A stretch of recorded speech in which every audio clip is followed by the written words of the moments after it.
Welcome back, everyone. My name is Pyjri, support, moderator, and public information at SWGEmu. And I'm Mobius1.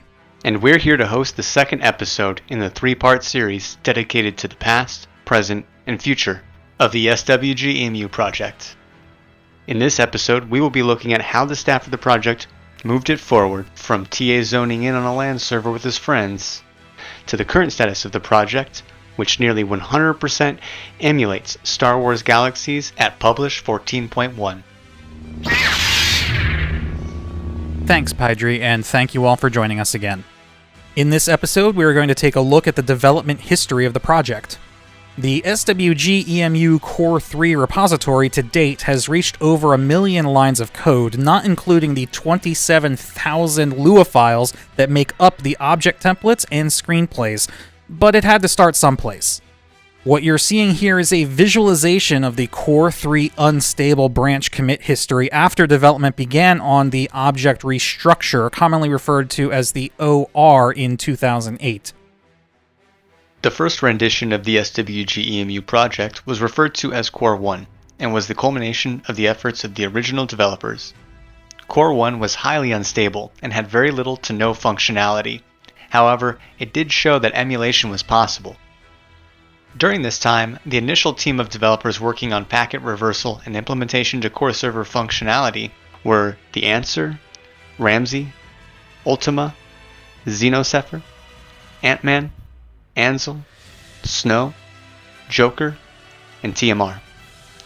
It was decided in June of 2006 that in order to attract new developers to the project, Core 1 should be made open source under GPL, or GNU, General Public License.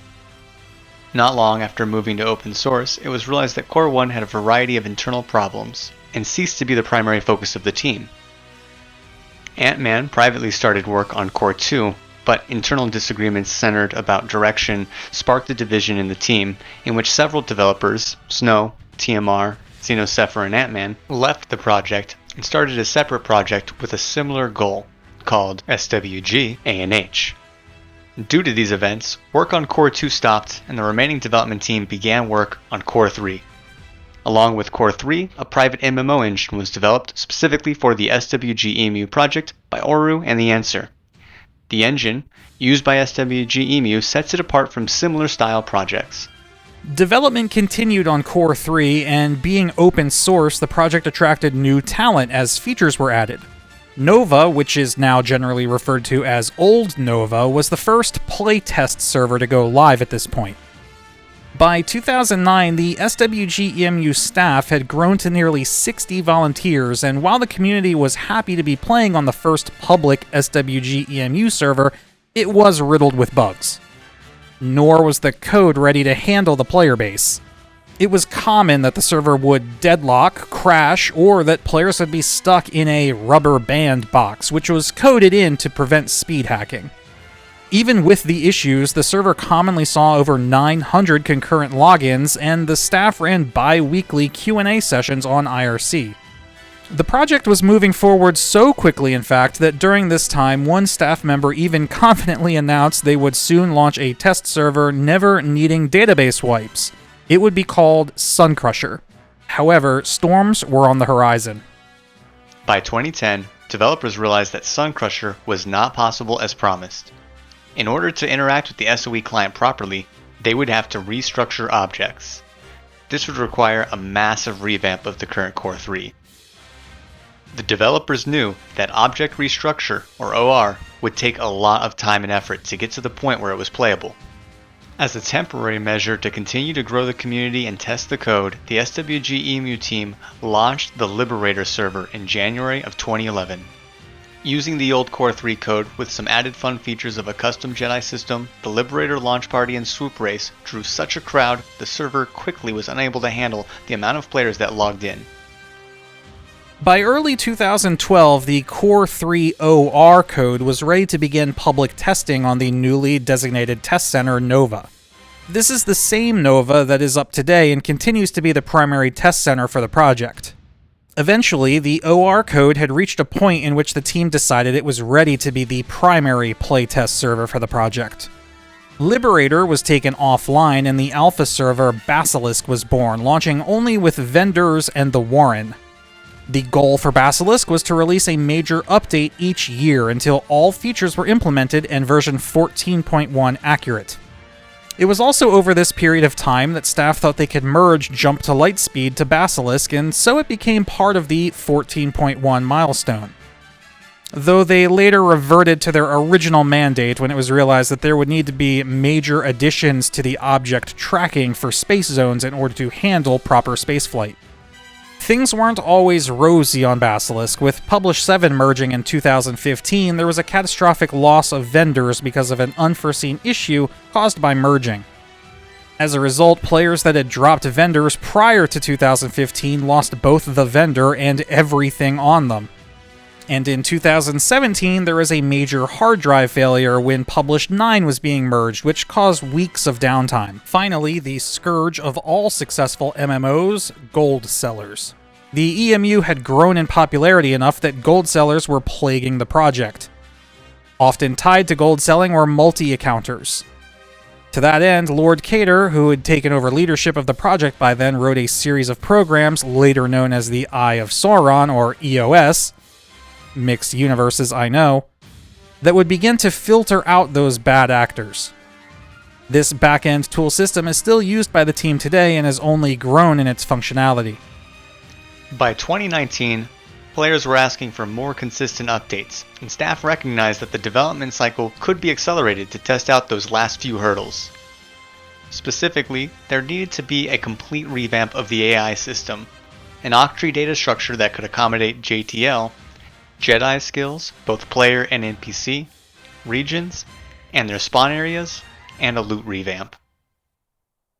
Due to Basilisk's lengthy uptime, the database was growing to an extreme size, and staff debated internally whether the Basilisk was worth keeping to continue to test, or if they should continue on a new server that accelerated code merges.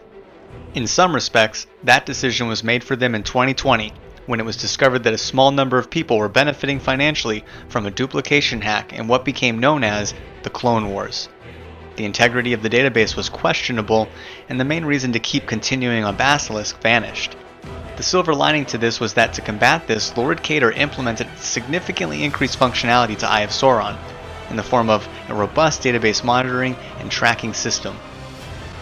The decision was made. The SWGEmu team would run a new accelerated development server called Finalizer, which was launched in the middle of the COVID pandemic. Within a couple of weeks of Finalizer's launch, it saw a population that exceeded SOE levels on some servers for a brief period of time. It also allowed staff to test out small concepts for their Forever server, NFS if you will. Development of 14.1 continued at a much faster pace, but often with toggles that Finalizer had off or on.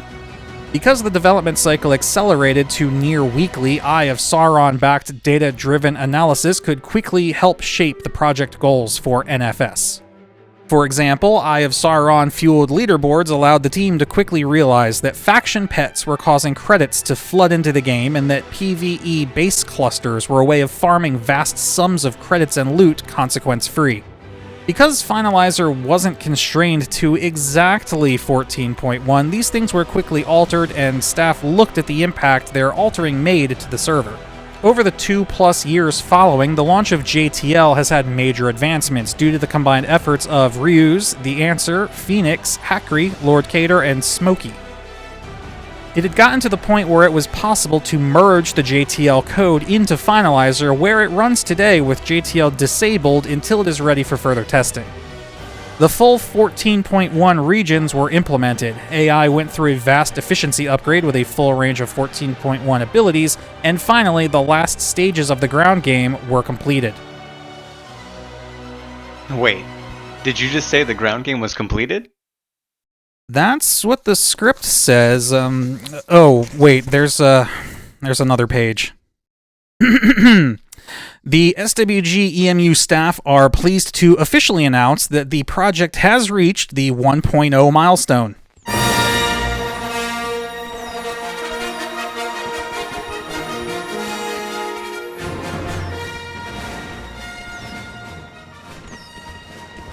Finally, we get to close the door on over 20 years of development of the Star Wars Galaxies emulator.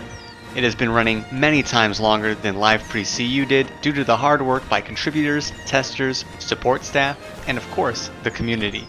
And it has in turn allowed dozens of other servers to launch using the publicly available project, as was the original goal. It has allowed tens of thousands to relive the greatest saga ever told. Thanks for joining us for episode 2 in this 3-episode series.